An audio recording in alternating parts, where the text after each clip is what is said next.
le but de notre projet est de mobiliser, d'améliorer plutôt la mobilisation des recettes, la gestion des ressources publiques et la redevabilité en République du Congo.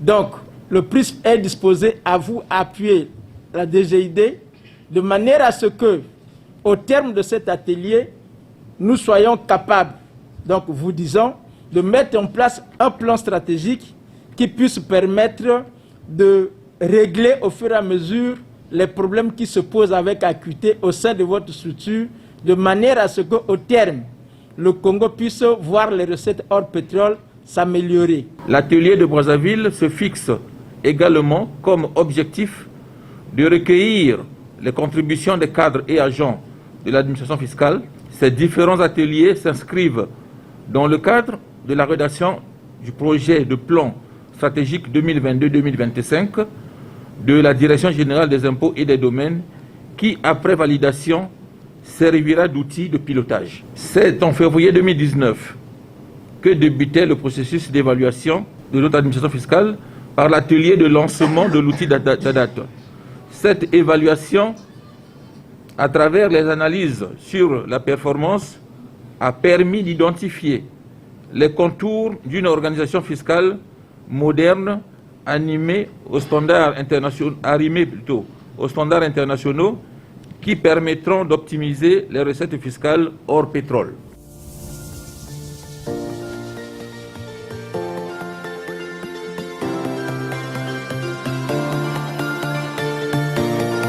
Durant 4 jours, les participants ont examiné les 9 domaines d'analyse ci-après. Domaine d'analyse 1, intégrité du registre du contribuable. Domaine d'analyse 2, gestion efficace du risque. Domaine d'analyse 3, promotion du civisme fiscal. Domaine d'analyse 4, dépôt des déclarations fiscales dans les délais. Domaine d'analyse 5, paiement des impôts dans les délais. Domaine d'analyse 6, exactitude des informations déclarées. Domaine d'analyse 7, règlement efficace des contentieux fiscaux. Domaine d'analyse 8, gestion efficiente des recettes.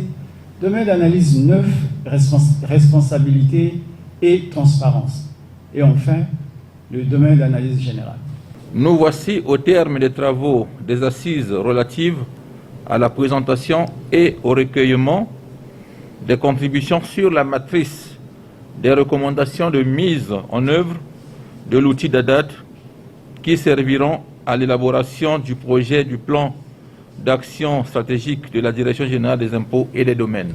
La prise en compte de vos contributions conduira à une meilleure élaboration et rédaction du projet du plan d'action stratégique 2022-2025 de l'administration fiscale congolaise qui indiquera les pistes de pilotage de la maîtrise de l'assiette fiscale et par conséquent à l'accroissement des recettes fiscales hors pétrole.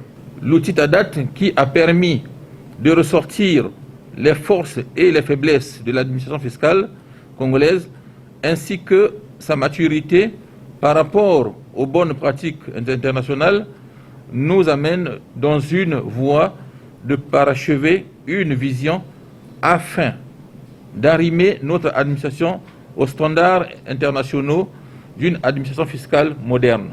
L'appropriation des recommandations de l'outil TADAT, la collecte des contributions dans une approche de complémentarité et de multiplication des synergies entre tous les participants laisse entrevoir l'engagement de chaque agent des impôts à la maîtrise de la norme et du principe TADAT, gage de l'amélioration des conditions de travail et de la fluidification des opérations fiscales, la fiabilité des mécanismes et la maîtrise de l'assiette.